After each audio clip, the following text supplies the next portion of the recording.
모두 다 들고 나간 상황에서 가장 상처받았을 사람은 바로 아빠였으니까요. 긴 투병 생활을 하면서 힘든 병간호하기 싫어 그런 건지 아니면 아빠의 재산이 탐이 났는지 그 어떤 이유가 있었는진 몰라도 새엄마를 용서할 수가 없었습니다.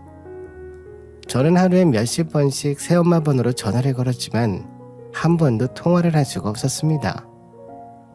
아빠랑 그렇게 사이좋게 놀러 다닐 때는 아빠 옆에 딱 붙어 살더니 이제 아빠가 아프고 병드니까 버리는 거잖아요. 그렇게밖에 생각할 수가 없었어요. 다음날 저는 회사를 마치고 아빠가 계시는 원룸으로 왔습니다. 아빠에게 집 계약서를 보자고 했어요. 그래야 월세를 보내고 정확히 알 수 있으니까요. 나도 모르겠다. 계약할 때도 그 사람이 다 했고 수술을 앞두고 있어서 나도 그걸 볼 생각을 못했어. 그냥 2억 5천 전세라고 해서 그런 줄 알았지. 내가 알아봤어야 됐는데 이런 일이 생길 거라고는 한 번도 생각해 본 적이 없어서. 아니야, 아빠 잘못이 아니야. 나도 조금 더 신경 썼어야 됐는데 우리가 너무 믿은 거지 그 사람을. 아빠 잘못이 아니니까 그런 생각하지 마요. 집 어디에도 계약서가 없어서 주인분 계약서를 받습니다. 계약서에 아빠가 도장을 찍혀 있었어요. 사장님도 그러시더라고요. 그때 그 여자분에게 설명 다 했고 아버지는 도장만 찍고 방에 들어가 누워 계셨어. 그래서 나는 두 분이 다 아는 사실이라고 알았지. 그때 사모님이 대장암 환자라서 1년만 살고 나가겠다고 해서 병도 알았고 사정도 알게 됐지. 이런 일이 있을 거라고는 생각도 못했지. 그 당시 아빠는 새엄마 말만 듣고 계약서도 읽어보지 않은 채 도장만 찍고 방에서 쉬고 있었다 하더라고요. 새엄마는 아빠에게 2억 5천에 2년 전세 계약을 했다고 말했고 저희는 그 말을 그대로 믿었습니다. 뒤로 이런 사기를 칠 거라고는 생각도 하지 못했습니다. 총 4억이라는 아빠의 전 재산을 들고 나간 새엄마였죠. 아빠가 평생 열심히 모은 돈이고 아빠의 퇴직금이었습니다. 모든 사실을 알면 알수록 충격적이었고요. 솔직히 손발이 덜덜 떨릴 정도였어요. 하지만 아빠는 생각보다 담담해 보이셨어요. 아빠, 왜 이렇게 담담해? 아빠는 화도 안 나? 사람이 어떻게 이럴 수가 있어. 아픈 사람 원룸에 처박아 놓고 4억이나 내고 어디로 간 거야? 정말 사람이 어떻게 이럴 수가 있어. 정말 사람도 아니야. 사실 병원 다니면서 돈 이야기할 때부터 사이가 좋지 않았어. 그 사람 아들이랑 무슨 문제가 생겼는지 아무 말도 안 하는 날이 많았고 너에게는 말을 안 했지만 내가 그 사람 아들에게 돈을 좀 빌려줬거든. 그래서 내 눈치를 보는가 보다 했는데 아빠, 새엄마 아들한테 돈을 빌려줬어요? 아니, 양육비 보낸다고 매달 돈도 보내줬잖아. 왜 그러셨어요? 그래서 새엄마가 언제부터 이상했는데요. 아빠는 뭔가 낌새가 있었다는 말이잖아. 입원해서 여러 검사를 한다고 한 그날 그 사람이 새벽에 누군가랑 통화로 나가는 거야. 그래서 살짝 따라가 보니 지 아들한테 돈을 더 준 것 같더라고. 근데 그 사람이 곧 타지망으로 가는 것처럼 말하면서 벌써 짐도 다 보냈다고 하길래 나는 무슨 일인가 했지. 하지만 이사하고 짐이 반이나 줄고 비싼 명품 가방이나 금부치도 하나 없는 걸 보고 이상하다 생각했어. 그럼 계약금이랑 값이 나가는 거 벌써부터 빼돌린 거네요. 이제 어떻게 잡지? 정말 사람이 몇 년 동안 그렇게 웃으면서 자라더니 이제 아빠 아프고 돈도 없으니 나간 거네. 사실 아빠는 새엄마랑 재혼하면서 한 달에 100만 원씩 새엄마 아들들에게 보낸 상황이었습니다. 그뿐 아니라 아빠가 퇴직하면서 받은 퇴직금까지 빌려달라 해서 1억 정도 그 집 아들들에게 빌려주기까지 했었어요. 우리 아빠는 새엄마가 원하는 대로 모든 걸 해주셨죠. 근데 새엄마는 아빠가 대장암이라고 하자 돈도 많이 들어가고 이제 병수발해야 할까봐 바로 도망간 겁니다. 정말 사람이 너무 간사하죠. 불과 2주 전까지만 해도 울면서 아빠를 살릴 거라고 당신 없으면 못 산다고 했던 사람인데 2주 만에 완전히 다른 사람이 되었어요. 아빠는 사람을 붙여서 찾고 있다고 너무 걱정하지 말라고 했습니다. 그 뒤로 저는 임신한 몸으로 친정까지 일주일에 2번씩 왔다 갔다 했어요. 우리 딸이 임신해서 회사 다니는 것도 힘들 텐데 이렇게 먼 곳까지 오지 말라니까. 아빠가 괜히 너한테 짐만 돼서 미안하다. 아빠, 정말 미안하면 나을 생각을 해요. 밥도 잘 챙겨 먹고요. 이 세상에 가족이라곤 아빠뿐이잖아. 나는 엄마도 없고 아무도 없는데 아빠가 이렇게 무너지면 나는 어떡하라고. 아빠 제발 모든 걸 포기한 사람처럼 살지 말아요, 제발. 그러게 말이다. 우리 딸 혼자 남을까봐 아빠는 그게 제일 걱정이야. 아빠가 다 미안해. 아빠가 너무 사람을 믿었나봐. 아빠는 볼 때마다 저에게 정말 미안해했고 나는 미안하면 얼른 나으라고 말했죠. 아빠, 치료 다시 시작하자. 내가 병원에 알아봤어요.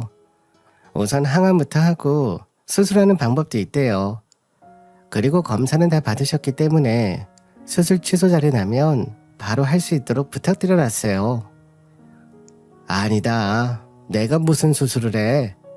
평생 모은 전 재산도 다 날리고 하나 있는 딸애한테 이렇게 부담 주는 인생 살고 싶지 않았는데 나는 이렇게 살련다. 다 내가 너무 그 사람을 믿었던 탓이지. 다 내 탓이야. 아빠는 새엄마가 나간 뒤로 삶의 의욕을 잃은 분처럼 늘 힘이 없으셨어요.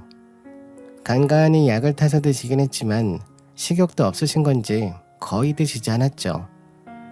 아빠는 점점 야위어 가셨어요. 그런 아빠의 모습을 볼 때마다 얼마나 울었는지 몰라요. 그러던 어느 날이었습니다. 그날도 저는 아빠 생각에 친정으로 퇴근을 했고요. 저녁 반찬으로 아빠가 좋아하시는 전복을 사들고 친정집으로 가는 길이었어요. 검은색 대형 외제차에서 아빠가 내리는 거예요. 멀리서 아빠가 보여서 아빠라고 불렀죠. 제가 아는 아빠 지인들 중에 이렇게 고급차를 타는 사람은 아무도 없었습니다. 그래서 임신한 몸으로 아빠에게 뛰어갔어요. 혹시나 아빠가 나쁜 길로 빠지지 않을까 걱정이 됐거든요. 그러자 어떤 여자분이 내 이름을 부르면서 갑자기 울기 시작하는 겁니다. 지영아, 임신했는데 뛰면 안 돼. 뛰지 말고 조심조심 천천히 와. 근데 왜 처음 보는 사람인데 제 이름을 부르면서 저를 걱정하는 겁니다. 저랑 너무나 닮은 얼굴, 그리고 나도 모르게 눈물이 나더라고요. 바로 제 친엄마였습니다. 저는 아빠를 쳐다봤습니다. 아빠는 오신 얼굴이었어요. 네가 지영이구나. 정말 잘 컸네. 너무 보고 싶었단다. 우리 딸, 엄마가 정말 미안하다. 할머니가 돌아가시면 꼭 너를 찾아가려고 했는데 내가 너무 늦었구나. 이제라도 엄마가 왔으니 아무 걱정하지 말렴. 엄마가 다 알고 왔어. 고급 대형 세단에서 내린 사람은 제 친엄마였습니다. 저희 아빠랑 엄마는 대학 CC였잖아요. 아빠는 너무 속상해서 대학 친구들을 만나서 이런 이야기를 했고 그 이야기가 엄마까지 전달돼서 엄마는 이 모든 사실을 알게 되었던 겁니다. 친엄마는 저에게 긴 이야기를 해주셨어요. 사실 나는 너희 할머니랑 다시는 네 앞에 안 나타난다는 조건으로 이혼했고 너랑 네 아빠는 모르겠지만 1년에 한두 번 멀리서 지켜봤어. 하지만 할머니가 살아계셨을 때는 네 앞에 나타날 수가 없었지. 그리고 나서는 네 아빠가 재혼을 하고 잘 사는 모습을 보니 더 이상 신경 안 쓰는 게 좋을 것 같았어. 친엄마는 울면서 많은 이야기를 하셨습니다. 그 이야기를 듣는 아빠도 같이 눈물을 흘리시더라고요. 그리고 아빠는 내가 그때는 정말 미안했어. 이제라도 찾아와줘서 고마워. 당신이 그때 나를 유학 보내줘서 나는 내 인생을 살 수 있었어. 내가 도와줄 테니 우선 치료부터 시작해. 돈 걱정하지 말고. 당신이 와줘서 얼마나 든든한지 몰라. 정말 고마워. 나는 당신 때문에 찾아온 게 아니야. 나는 우리 딸이 임신한 상태로 당신 돌보다가 몸 상할까봐 그게 너무 걱정이 됐어. 딸이 결혼한 것도 당신이 알려주지 않아서 몰랐는데 아이를 낳는다고 하니 너무 걱정이 돼서.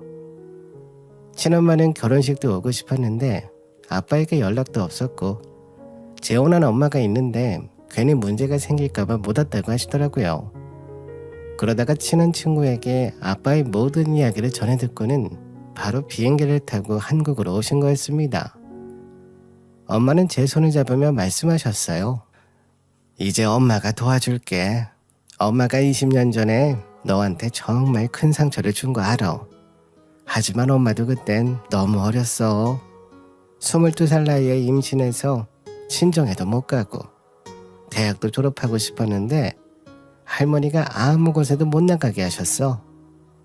거기에 아빠까지 군대 가니 엄마가 너무 힘들어서 살 수가 없었지. 다 변명으로 들리겠지만 정말 미안해. 사실 저도 결혼을 하고 보니 엄마의 삶이 너무 힘들었겠다는 생각이 들었어요. 그래서 마냥 엄마를 미워할 수가 없었습니다. 그리고 너무 힘든 순간 나타나준 엄마가 저에게는 구원의 손길이었으니까요. 아니에요. 저라도 힘들어서 나가고 싶었을 것 같아요. 엄마가 이혼하신 거 어릴 때는 힘들었지만 저도 결혼해보니 이해가 되더라고요. 그래도 한 번쯤은 보고 싶었어요. 찾아오셨음 한 번이라도 얼굴 보여주시지 그러셨어요. 친엄마는 아빠 그때 도움받은 유학비를 이제 갚아줄 테니 마음 편하게 받으라고 하셨고 아빠는 울면서 그 돈을 받으셨어요. 친엄마가 오셔서 하나하나 문제를 해결하자 모든 일이 일사천리로 해결이 됐습니다.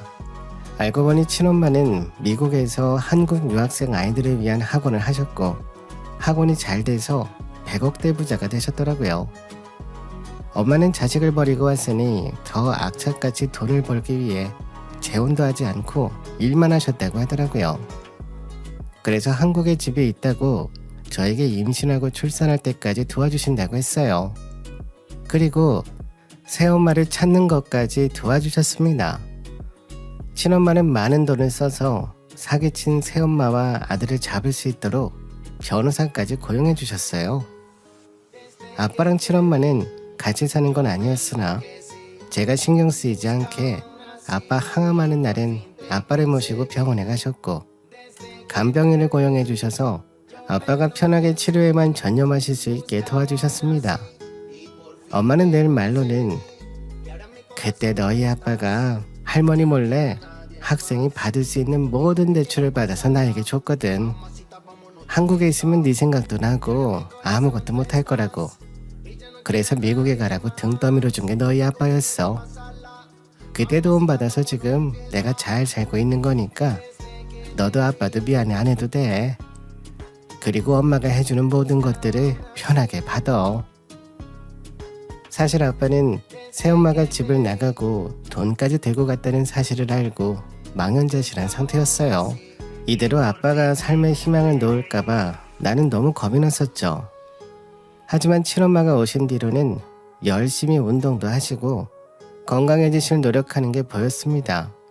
나는 그래서 친엄마에게 미움이나 원망보다는 고마움이 앞섰어요. 나에게 가장 소중한 건 나를 키워준 아빠였으니까요. 엄마 고마워요. 사실 아빠마저 이럴까봐 정말 겁이 났어요. 나에겐 가족뿐이라곤 아빠뿐이었는데 엄마가 정말 힘든 시기에 와줘서 아빠도 저도 정말 힘이 나요. 정말 엄마가 오시기 전까지 너무 무섭고 힘들었어요. 그렇게 며칠 뒤 정말 기쁜 소식이 들렸습니다. 그 나쁜 사람들 잡았다고 전화 왔어요. 이제 돈 걱정하지 말고 당신은 치료만 열심히 받아요. 이제 내가 당신에게 빚진 거 다 갚았네. 한 번은 당신이 그때 힘들게 해준 유학비용 다시 돌려주고 싶었는데 이렇게 갚았다고 생각할게요. 고마워. 재산도 찾아주고 건강도 찾아주고 무엇보다 나도 우리 딸도 정말 앞이 안 보일 만큼 힘들었는데 당신 덕분에 다 해결됐어. 정말 고마워. 친엄마는 돈 가지고 집 나갔던 새엄마를 잡으셨고 저희가 아무 걱정하지 않도록 빼앗긴 돈들을 다시 받을 수 있게 도움을 주셨어요. 엄마는 지인분들 중에 법 관련 분들도 많으셔서 쉽게 해결하셨다고 하더라고요. 알고 보니 새엄마는 아들이랑 해외 도피를 하려고 준비 중이었고 변호사를 통해서 들고 간 돈을 다 받을 수 있었습니다. 그리고 변호사분이 온 김에 아빠는 엄마를 용서할 수 없다며 이혼을 준비하셨어요. 그리고 고소할 수 있는 부분이 있다면 고소를 하면서 새엄마와 그 아들에게 벌을 주고 싶다고 하셨습니다. 그 사이에 새엄마는 저에게도 전화로 아빠를 말려달라고 했지만 저 또한 새엄마를 용서할 수가 없었어요. 제 상황이었다면 그 누가 용서를 할까요? 아빠 수술비까지 다 들고 도망간 사람을 용서할 수가 없었습니다. 새엄마는 전화로 저에게 울면서 사정사정했습니다. 우리 정말 사이 좋았잖아. 우리 아들이 힘들어해서 그랬어. 그리고 내가 너희 아버지한테 양육비 받는다는 조건으로 재혼한 거였는데 내가 너희 부녀에게 얼마나 잘했는데 고소한 거 취하해주면 안 되겠니? 우리 아빠도 나도 당신을 용서할 생각이 없어요. 아니 아픈 사람을 원룸에 혼자 두고 아무 말 없이 사라지는 게 말이 돼? 그리고 우리 아빠가 당신한테 준 돈이 얼만데 아빠 마지막 재산까지 들고 가면 우리 아빠가 죽든 말든 당신에겐 상관없었겠지. 그러니까 이런 짓을 했겠지. 다시는 나타나지 마요. 딱 한 번만 예정을 생각해서 용서해줘. 너희 아빠에게 빌린 돈들 다 돌려줬어. 아빠에게 고소한 것만 풀어달라고 해줘. 돈도 다 줬는데 고소까지 해야겠어?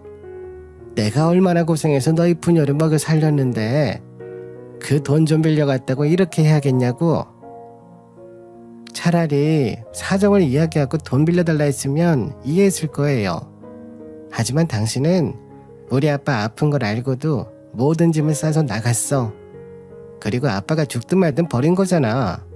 그래놓고 뭘 용서해달래? 평생 용서할 일 없으니까 다시는 우리 아빠한테도 전화하지 마요. 내가 너한테 얼마나 잘했는데. 나도 내 아들이 소중해서 그런 건데. 그리고 병간호 하는 게 쉬운지 알아? 병간호가 아무나 하는 게 아니야. 나도 살려고 그랬어. 나도 내 자식이 소중해서 살려고 그랬다고. 당신 살려고 우리 아빠 버린 거니까 저는 당신 용서할 생각이 없으니 우리 아빠에게도 전화하면 가만히 있지 않을 거예요. 그렇게 새엄마와의 인연은 끝이 났습니다.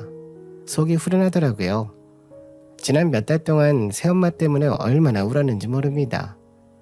뱃속 아기도 너무 걱정이 되지만 제 하나뿐인 아빠가 삶의 의욕을 잃고 돌아가실까봐 정말 겁이 났거든요. 하지만 정말 극적으로 저희를 찾아와준 친엄마 덕분에 모든 일이 잘 해결됐어요. 제가 출산을 하고 아이 100일 파티까지 해주신 엄마는 다시 미국으로 돌아가셨어요. 당신도 어서 나와서 내가 사는 집에 한번 와봐요. 당신도 미국에 한번 와본 적 없잖아. 그러니까 열심히 나을 생각만 해. 지영이랑 같이 오려면 당신이 건강해져야 되니까. 정말 와줘서 고마워. 당신 덕분에 살 수 있었어. 우리 딸 걱정 안 하게 내가 내 몸은 잘 건사할게. 진심으로 고마워. 꼭 나와서 지영이랑 우리 손자 손잡고 미국으로 갈게. 아빠가 요양원에서 나오시고 나면 저희 집 아파트 근처로 이사 오기로 했습니다. 아무래도 혼자 있을 아빠를 생각하니 마음이 편하지 않았어요. 그리고 친엄마가 저에게 차를 사주셔서 제가 이제 아빠를 모시고 병원에 갈 수 있으니까요. 그렇게 저에게 신처럼 모든 걸 해결해준 엄마는 미국으로 돌아가셨고 곧 돌아올 명절 때 저희 집으로 오기로 했습니다.